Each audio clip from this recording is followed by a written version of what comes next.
l'école. Je ne pourrais le conseiller. Alors voilà, je vais vous montrer la suite des diapos, puis on va enchaîner avec le compostage. Oui. Des groupes de pain. Ce sont vraiment des pains. Ouais. Mais ça, c'est qu'il y a quelque chose de voir.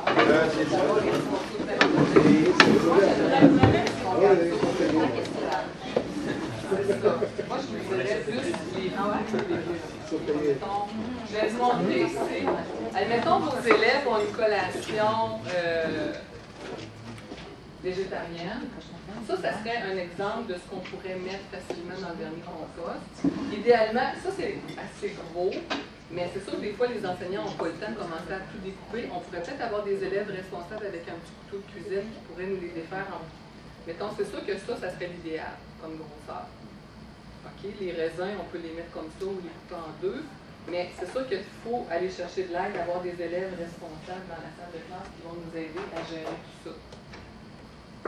Donc, est-ce que ça va pour produire un vernis? C'est facile, hein? Dans le fond, on n'a pas besoin nécessairement d'avoir un bac de compagnie. On pourrait s'en fabriquer un nous-mêmes. Et même Brigitte suggérait qu'on pourrait prendre un bac comme ça, où on pourrait faire mal des trous en dessous et avoir un autre bac pour recueillir si toutefois il y avait des liquides qui voulaient s'écouler. Et là, il y aurait peut-être encore plus d'aération par le fond et ça pourrait être bénéfique. Mais je ne l'ai jamais essayé, ce type-là. Si on garde ça maintenant, on lui donne les retours. S'ils sont dans la forêt, il n'y a pas de gens pour jeter leurs déchets là-bas. En général, qu'est-ce qu'ils mangent? Le reste de la terre? Ben, dans la nature, hein, il y a un processus normal, les feuilles tombent, tout se mêle, il y a des cadavres d'animaux qui tombent sur la litière et là, ces vers-là vont décomposer naturellement. Mais il ne faut pas oublier que les vers rouges, ils ne vivent pas au Canada. Comme je vous ai dit, ça vient plutôt des États-Unis, là, où ça ne gèle pas trop fort l'hiver. OK. Une activité pédagogique à proposer aux élèves de la classe. Ça, je vais le faire tout de suite après. On a-tu le temps de montrer la petite vidéo ou... En fait, je pense que mon Internet ne fonctionne pas. Ah bon. Vous pourrez aller le voir sur le site. Vous allez voir, c'est le Jardin botanique du Nouveau-Brunswick. Sur YouTube, ils ont une petite vidéo qui présente comment maintenir un vernis composteur, mais eux, c'est vraiment un vernis composteur par étage, qui est pas tout à fait ce même principe-là. Et eux récupèrent comme un jus dans le fond. Et ce jus-là, une espèce de liquide, on le dilue à peu près une partie dans 10 parties d'eau. Et c'est un engrais liquide pour les plantes, justement. Mais je ne sais pas comment ça coûte. On va essayer de se renseigner pour savoir comment ça coûte ces types de vernis composteurs-là à étage. Et en tout cas, dans mes cours ou peut-être dans le prochain café, on pourra peut-être mentionner là, où s'en procurer, puis peut-être les prix, puis tout ça, si ça vous intéresse.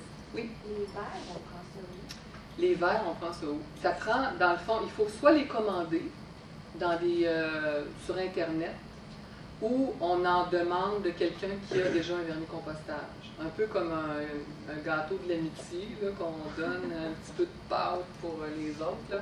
Mais sauf que présentement, je voudrais bien vous en offrir, mais je trouve que j'en ai pas suffisamment. Mais peut-être que dans un mois, si vous revenez me voir, moi je vais très bien les traiter. Puis normalement, je devrais en avoir plus, puis je pense que Brigitte en a aussi. Il y a un gros vernis composteur derrière l'édifice Lamoureux, entre la portative et l'édifice Lamoureux. Je ne sais pas si vous l'avez remarqué, il est très gros, peut-être 100 fois plus gros que celui-là. Nous, je peux vous donner une tasse de compost contenant des verres que vous pouvez commencer votre propre vernis composteur. Fait que vous pourrez voir les coordonnées de Brigitte à la fin de la présentation et peut-être la contacter à ce moment-là, à cet effet-là. Si on avait beaucoup de monde, si tu préfères, on pourrait peut-être l'avoir ici. Nous autres, avec les techniciennes, on pourrait distribuer. Comme on pourrait remplir une chaudière comme ça. C'est ça. Oui, on pourrait faire ça. On pourrait faire ça. Ça serait plus simple que si tu fais Oui, toutes des différentes personnes, des différents rendez-vous pendant une couple de semaines. Bien. Alors, tout de suite après ce que Brigitte va vous présenter, moi, on va revenir avec une petite activité pédagogique. Donc, je laisse Brigitte présenter les prochaines. Alors, j'ai quelques notes aussi pour ne pas oublier. Si vous faites le vernis compost et vous voulez utiliser la terre caridule, ne plantez jamais une nouvelle plante dans strictement ça. C'est un engrais pur et je l'ai déjà essayé, ça va sécher et ça va suffoquer la plante, elle va mourir. Donc, il faut toujours le mélanger à de l'autre terre, parce que ça ne fonctionne vraiment pas très bien. C'est trop fort. Oui, c'est ça, c'est trop fort. Ça va brûler les racines parce que c'est trop fort. Donc, le compostage. Pour différencier entre le vermicompostage et le compostage, donc le vermicompostage, ça se fait à l'aide de vers de terre. Le compostage se fait à l'aide d'absolument rien. C'est le compost produit sa propre chaleur. Ça, c'est un exemple du composteur qu'on a ici à l'Université d'Ottawa. Il est au campus 200 Lise. Donc là-dedans, on y place toute la nourriture, les restes de nourriture du campus. Donc, tu peux mettre la viande, tu peux mettre des produits laitiers, tu peux mettre absolument tout qui est un reste de nourriture. On y rajoute, un peu comme le vermicompost, soit des papiers déchiquetés ou des petits paillis de bois pour garder le taux d'humidité raisonnable. Et ça produit sa propre chaleur et on ne fait absolument rien. Pour l'aérer, c'est un cylindre, il tourne une fois par heure et éventuellement le compost tombe. C'est très, très simple. Je m'excuse, Brigitte. Je pense que les bactéries aident beaucoup, les bactéries aérobies, à ce processus de décomposition. Oui, absolument, c'est ça. Au lieu des vers de terre, c'est ça qui aide à décomposer la nourriture. Parce que dans le vermicompost, il y a aussi des bactéries. Mais les vers font le plus gros du travail. Tandis que dans le compost, c'est vraiment plus bactérien. Mais une bactérie aérobie, contrairement à ce qu'on disait ce matin là, dans les sites d'enfouissement où il y avait d'autres types de bactéries qu'on aimait moins. C'est ça, oui, je vais vous montrer ça après. Puis il y a beaucoup plus de bactéries aussi parce que la viande, les produits laitiers ont déjà des bactéries, c'est juste une flore beaucoup plus grosse. C'est quoi l'avantage d'avoir pas de verre? Parce que les verres, ça va être plus efficace. Non, ça, avec la même taille de contenant, disons que j'avais un vermicompostage qui était de la même taille, moi je peux produire, je peux mettre à l'intérieur de quelque chose de cette taille-là 100 tonnes de compost par année. Le composteur qu'on a en arrière, c'est 4 tonnes par année. Donc, l'inverse, pourquoi le vermicompostage? Pour les plus petits volumes? Oh, c'est parce que celui-là, on l'a fait il y a maintenant 15 ans, je crois. Alors avant qu'on s'est procuré une machine comme ça, le compostage, c'est quand même très nouveau. Comme pour les villes d'Ottawa, la ville de Gatineau, c'est très récent qu'ils se sont procurés des systèmes de compostage. Parce que les gens, étaient peut-être moins confortables à essayer avec la viande. Il faut vraiment surveiller ces choses-là. Versus le vermicompostage, ça se fait tout seul. C'est quelque chose qui existe depuis très, très longtemps. Les gens font ça.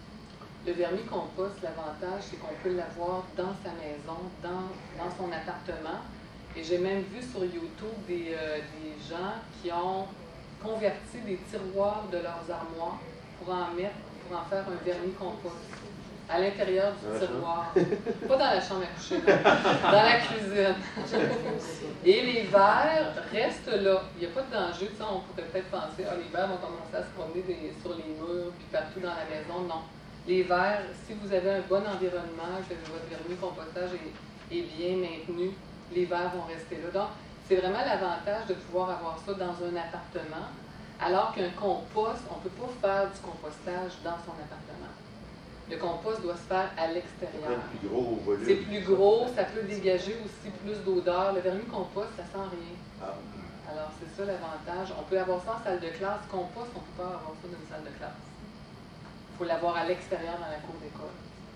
Puis, au niveau des verres, en Afrique, ma femme vient d'Afrique, et elle a peur des verres parce que paraît-il qu'ils rentrent dans les pieds. Je me suis dit, est-ce qu'ils ont des verres différents, c'est des verres plus agressifs que d'autres, ou si c'est une question de temps d'exposition du pied au sol? Mon cher monsieur, il existe plusieurs espèces de verres. Et les verres que vous dites qui peuvent rentrer ou donner des maladies, c'est pas ces verres-là. Sinon, on ne les utiliserait pas. Alors, il y a plus d'espèces animales sur Terre qu'il y a d'espèces de végétaux. Vous avez vu ça? Oui. Je pense qu'ils ont répertorié au-delà de 400 000 espèces de végétaux. Je pense que chez les animaux, ça surpasse ça en nombre sur Terre. Donc, on peut les prendre avec les doigts, il n'y a pas de problème. Sans problème. Ils sans être trop pressés, ils n'ont pas le temps. Non, ils ne vont pas vous percer la peau. On peut se changer. Oui. Donc, pourquoi? Oui. Est-ce que dans les bacs, Le gros bac, là? oui, les gros bacs, est-ce que Moi, je veux savoir, est-ce qu'on y ajoute certains produits pour avoir du compost, ou alors c'est vraiment du naturel, quoi. C'est strictement de la nourriture. Là, j'ai pris la photo avant qu'on avait installé tout le reste de l'équipement qui va avec. Il y a comme un genre d'ascenseur à côté qui lève, parce que ça, c'est quand même dans des gros bacs. Là. On ramasse le compost dans des bacs gros comme ça, haut comme ça. Donc, on installe le bac sur l'ascenseur, le vide dedans. Nous, tout ce qu'il faut qu'on fasse, c'est rajouter soit du papier déchiqueté ou du paillis de bois qui est sec pour garder le taux d'humidité quand même en dessous de 60%. Sinon, ça va moisir. C'est tout ce qu'on fait. C'est ça le processus. En décomposant, le compost produit de la chaleur qui le réchauffe, donc ça peut fonctionner l'hiver. Mais c'est vraiment tout. Chaque fois que ça tourne, ça ajoute de l'oxygène. Il n'y a rien d'autre qui est ajouté. Oui? Pourquoi on veut éviter la moisissure? Ça ne fait pas partie du cycle naturel de décomposition? Non, quand c'est trop humide, tu vas avoir des odeurs. Ça va prendre beaucoup plus de temps aussi à décomposer que si tu gardes vraiment à l'optimum de chaleur. OK, je comprends. Ça, c'est des conditions comme les plus favorables de production. C'est ça. OK. Oui? Justement, au niveau de l'humidité, comment on fait pour le contrôler? Y a-t-il comme quelque chose qui mesure le taux d'humidité dans le composteur? Non, ça, il faudrait le faire nous-mêmes avec un four et tout ça. Donc, on ne fait pas ça. Donc, on entraîne tous les employés qu'il faut qu'ils utilisent la machine à regarder pour les différents signes. S'il y a des odeurs, tout de suite, on sait qu'il y a un problème. S'il y a une odeur, ils viennent me le dire. On regarde les quantités de nourriture, les quantités de papier, tout ça qu'ils ont mis dans la dernière semaine. Et on se dit, vous avez mis peut-être un peu trop de nourriture. Ou si la nourriture est très humide, on leur dit tout de suite, rajouter un petit peu plus de paillis avec. C'est parce que tu vas avoir beaucoup de salade, c'est plus humide que si tu as des pelures de carottes, par exemple, quelque chose du genre. Donc, c'est des choses qu'il faut vérifier. Si la température baisse soudainement, ça, c'est un autre signe, soit que c'est trop humide ou c'est trop sec. Il faut aller voir qu'est-ce qui se passe à l'intérieur du composteur. Moi, je suis quand même choqué que vous puissiez parler d'odeur. Moi, j'imagine viande, plus lait en décomposition. Quand tu le gardes, comme je dis, la température et le taux d'humidité optimum, tu n'as aucune odeur. Parce que ça brasse toujours, hein, cette machine-là, ça brasse, les bactéries vont tout de suite s'attaquer à la matière. Et il faut garder, comme Brigitte mentionnait, un équilibre entre la part d'azote et de carbone. L'azote, c'est toute la matière, comme la viande, les végétaux qu'on ajoute. Et le carbone, c'est tout le papier ou le bois, le paillis de bois. Comme dans le vermicompostage aussi, il faut garder l'équilibre carbone-azote. S'il n'y a pas un bon équilibre carbone-azote, là, les vers vont s'en ressentir. Dans ce cas-là, c'est les odeurs. Parce que là, il va y avoir des bactéries anaérobies qui vont se mettre de la partie ou des fungus qui vont prendre la place des bactéries. Alors, on veut toujours garder cet équilibre-là carbone-azote à l'intérieur de notre compostage ou de notre vermicompostage. Ce que je ne savais pas, c'est qu'il pouvait avoir des compositions sans odeur. Mais c'est ça, mais il faut qu'il y ait beaucoup d'oxygène. C'est l'oxygène qui fait que, justement, on évite d'avoir les odeurs parce que c'est les bactéries anaérobies qui vont produire des mauvaises odeurs. Est-ce que c'est des cousines des bactéries du yogourt? Les aérobies qui vont travailler ici, je ne penserais pas parce que c'est plus des bactéries lactiques qu'on utilise pour le yaourt. Alors qu'ici, c'est plus des bactéries qui vont se retrouver dans la terre, naturellement. Donc, vous allez avoir d'autres types de bactéries. Ouais. C'est des bonnes questions, hein? Oui. Par rapport à ça, qu'on le fait à la maison, si on veut être vraiment écologique, moi, j'ai pas envie d'aller acheter un sac de paillis. Justement, on peut compenser juste avec du papier, avec nos branches. Tu ne peux pas faire ce compost-là à la maison. OK. Ça, c'est un compost comme il faut vraiment une machine d'une taille préférable comme celle qu'on a. Ça, c'est quelque chose pour tout le campus de l'Université d'Ottawa ou la ville d'Ottawa, la ville de Gatineau. C'est pas des machines comme ça, mais c'est un système très similaire. À la maison, tu fais le compost de cours qui accepte les mêmes produits que ce que tu viens d'avoir dans le compost. Donc, des restes de fruits, légumes crus, des coquilles d'œufs, fournitures de café, des choses du genre. On ne mettrait pas de viande. Non. C'est vraiment plus pour un système comme à l'échelle de la ville.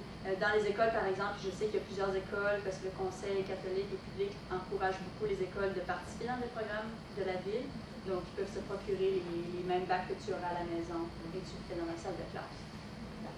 En fait, qu'est-ce qui remplace le copeau de bois ou le papier dans le cas d'un compost de jardin?